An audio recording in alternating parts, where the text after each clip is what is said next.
ina sake faɗa, kalaman batsa suna kankaro mutunci a idon miji. A tsakaninki ke da mijinki ku zauna ku ringa kalamai na batsa, ki jefa masa ya jefa miki, domin wani lokacin da su ake samu motsa sha'awa.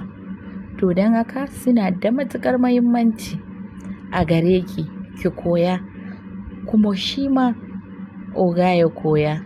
Duk macen da take buƙatar ta motsa mijinta da kalaman batsa, to ki tsaya ki saurare ni kuma ki ji. Har da kai, kai ma magidanci, ki fara da ce mai, na cire wandona da rigar nono na, yanzu haka kai nake jira ka zo ka taɓa min, sannan ka sosa min cikin farji na domin yana yi min ƙaiƙayi. Kuma ni babu abin da nake buƙata illa ka zo ka sosa, sai ki ɗan kwanta haka ki ce, ka gani don Allah ka zo ka shiga, ƙaiƙayi yake min.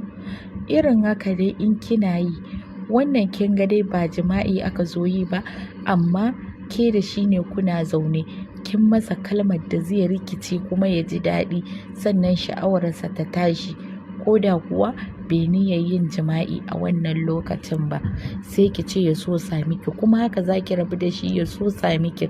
Daga ƙarshe ki ce, yauwa ya daina ƙaiƙayin, ga kan nono na shi ma ƙaiƙayi yake min, ɗan sosa min. Idan ya sa hannu zai sa miki, sai ki ce, ka sa baki ka sosa min da bakinka, sai ya fi daɗin sosawa. Haka 'yar uwa, wannan liket ne na baki. Za ki ƙara da ce mai, idan na ganka a tuɓe ba riga, wallahi gindina tsiyaya yake yi da ruwa, saboda tsabar shauƙi da jin daɗi na ganka. Ko ki ce masa, ka kwanta na yi ɗaiɗai da kayan jikinka, ina sha'awar na kai ka wata duniyar shauƙi da jin daɗi. Wannan kalaman ba namijin da za ki yi wa biki narkar da shi ba. Ki ƙara da ce masa, a duk lokacin da na ga ka motsa jiki, sai in ji ina sha'awar ka shiga cikin jikina, ka ci ni. Kasancewa ta da kai ya mai da ni cikakkiyar mace. Habibina, ina so ka ci ni, ga ƙafata na buɗe, taho. Waɗannan kalaman suna razana ɗa namiji.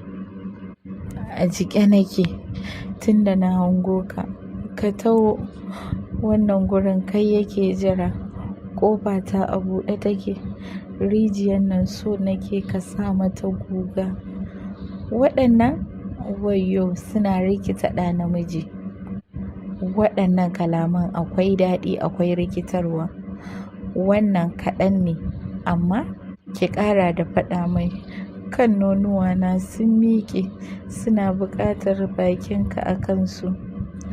Wash, burarka ta ƙara kauri da tsawo.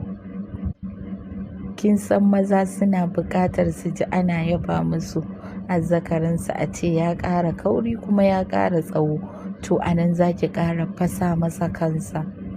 Da fatan 'yar uwata, ko in ce da fatan 'yan uwana ma'aurata, za ku jarraba wannan kalaman a kunnuwan mazajenku a yayin da kike tare da shi.